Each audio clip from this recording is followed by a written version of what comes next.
साथ ही आप लोग किए थे। और रूट के अंदर आता है, उसमें क्या डिजिट समान नहीं आता है। ठीक है, बात करते हैं प्राकृत संख्या की।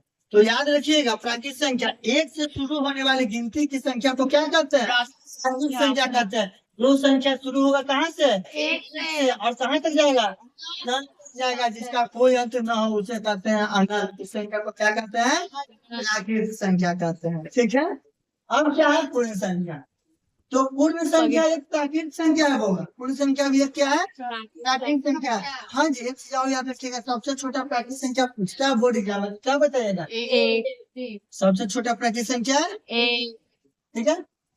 पूर्ण संख्या की बात करते हैं, तो पूर्ण संख्या भी एक प्राकृत संख्या, लेकिन इस संख्या में एक और संख्या जुड़ जाता है, क्या? जीरो।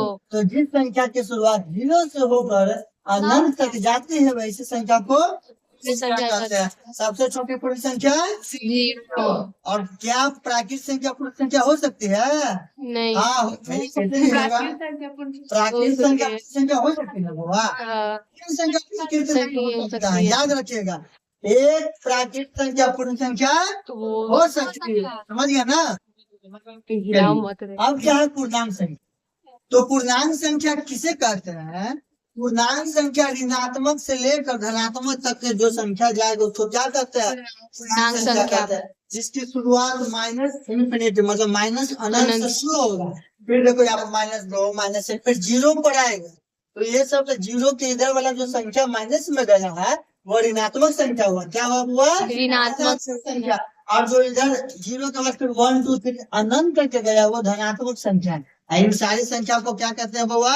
पूर्णांक कहते हैं, इंटीजर नंबर कहते हैं। नेचुरल नंबर को कैपिटल एन से डिनोट करते हैं, उस संख्या को कैपिटल डब्ल्यू से डिनोट करते हैं, और पूर्णांक को जेड या आई से डिनोट करते हैं। कोई दिक्कत? अब फ्रैक्शन मतलब भिन्न संख्या, बट्टा वाली संख्या को क्या कहते हैं? भिन्न संख्या कहते हैं। मतलब पूर्णांक ए में पूर्णांक बी से भाग, ए में बी से भाग दिया जाता है, उसको क्या कहते हैं? भिन्न संख्या कहते हैं। कोई दिक्कत नहीं ना? वो सम संख्या की बात करते हैं।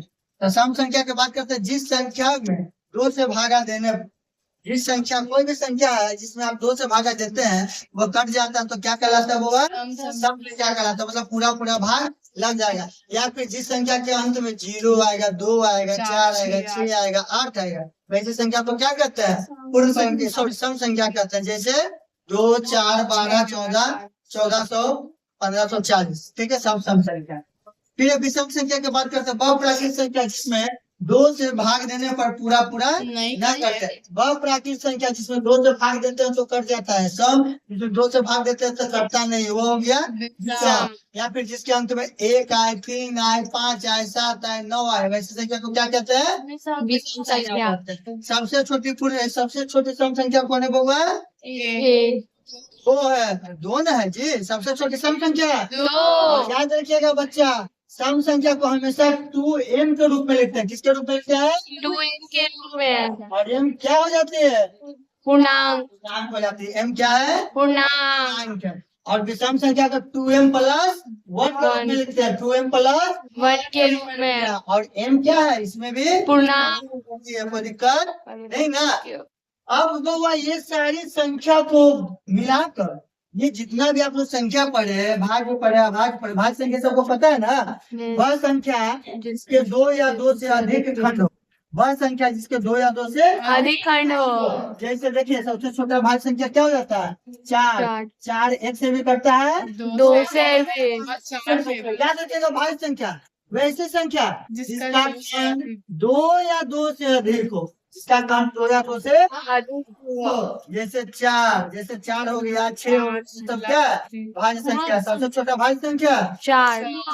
इन्हें के मार देना तो हो जाएगा गलत, नंबर कट जाएगा। सबसे छोटा भाज्य संख्या 4, ध्यान दीजिएगा, ठीक है ना? अभाज्य संख्या को रूट संख्या भी कहते हैं। अभाज्य संख्या को क्या कहते हैं बच्चा? रूट संख्या। रूट संख्या कहते हैं। अभाज्य संख्या को कौन सी संख्या कहते हैं? रूट संख्या। ऐसी संख्या जिसका 2 से अधिक खंड नहीं हो सकता, 2 से अधिक टुकड़ा न हो, कौन संख्या कहलाता है? अभाज्य संख्या। जैसे में बउआ अच्छा आपको बताइए, सबसे छोटा अभाज्य संख्या कौन हो जाएगा? 2 हो जाएगा। 2 हंसिए नहीं था, अरे तुम लोग अभी सीख रही है, कोई दिक्कत नहीं। सबसे छोटा अभाज्य संख्या 2, उसके बाद 3, उसके बाद 5 चलो 3 होगा जी। अब उसके बाद बोले थे 3 के बाद बोले 2 के बाद 3, उसके बाद सबसे छोटा अभाज्य संख्या। सुनिए अभाज्य संख्या क्या है, जिसका 2 से अधिक खंड नहीं हो सकता। अब बताइए 2 का खंड क्या है, 1 है या 2 है? 2 से अधिक खंड नहीं।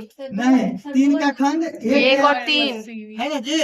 और 4 नहीं होगा, वो 4 भाज्य है। हाँ। 4 का 2 से अधिक है। ठीक है और भाज्य में हम क्या बताए, जिसका 2 से अधिक खंड, जैसे 5 का खंड करेंगे तो 1 से कटेगा, 5 से कटेगा, और कितने कटेगा नहीं। कटेगा। आप समझे कि नहीं समझे? हाँ अरे समझे? यस दिक्कत नहीं सर दिक्कत हो ही नहीं सकता। मैथ जब सिलसिले से पढ़ोगे तो दिक्कत नहीं। का सवाल ही नहीं पैदा होता है, ठीक है ना। चलिए अब आगे हम लोग ध्यान, हालांकि हमसे बेहतर अंक से बोलते हैं। अब है बुआ, आपका क्या है, परिमेय संख्या। परिमेय संख्या को natural number, sorry rational number कहते हैं। क्या कहते हैं? तो परिमेय संख्या बहु प्राकृत संख्या, पूर्ण संख्या, पूर्णांक संख्या, भिन्न संख्या, सारा संख्या को मिलाएंगे और जिस संख्या का दशमलव % शांत और अशांत आवृत्ति होता है, वे सारी संख्याओं के समूह को क्या कहते हैं? परिमेय संख्या जिसे हम लोग P बटा क्यू के रूप में लिखते हैं P बटा क्यू के रूप में लिखते हैं P और Q क्या होता है? पूर्णांक Q कभी भी 0 के बराबर नहीं होगा इसका दशमलव % शांत और अशांत आवृत्ति होता है। दिक्कत नहीं चलिए, ये तो परिमेय की बात हो गया बहुत। अब है क्या अपरिमेय। अपरिमेय कहने का मतलब ऐसी संख्या जिसे P बटा Q के रूप में कदापि नहीं लिख सकते हैं। P क्या पूर्णांक होता है, Q does not equal to 0 के बराबर नहीं होता है। वे क्या कहलाता है? अपरिमेय संख्या कहलाता है। इसे याद रखना, दुनिया में ऐसी कोई भी परिमेय संख्या नहीं है जिसका वर्ग 2 के बराबर। 2 के बराबर वाले वर्ग कोई भी परिमेय संख्या नहीं है। समझ गए ना, इसको याद रखिएगा। √2 का परिमेय क्या हो जाएगा, √2 का वर्गमूल क्या हो जाएगा, 1.4 समझ गए ना। ये अपरिमेय संख्या में आएगा, क्योंकि इसके बाद 4 1 4 फिर 2 आया, फिर ऐसे आएगा। मतलब संख्या क्या है, एक समान संख्या नहीं आता, संख्या में अदल बदल होते रहता है। तो जब अदला बदली होता है वह अशांत अनावृत्ति संख्या कहलाता है, यानी कि अपरिमेय संख्या। अशांत अनावृत्ति करने का मतलब अपरिमेय संख्या। चलिए तो बउआ अब बात कर रहे हैं वास्तविक संख्या पर। तो यही परिमेय संख्या और अपरिमेय संख्या को जोड़ेंगे तो कौन सा संख्या बन जाएगा, वास्तविक संख्या बन जाएगा। समझ गए ना, सभी परिमेय संख्याओं और अपरिमेय संख्याओं को क्या कहते हैं, वास्तविक संख्या इसको कैपिटल R से सूचित करते हैं। क्लियर है? यस तो अब हम लोग चैप्टर बनाए, हाँ चैप्टर बनाए ना। चलिए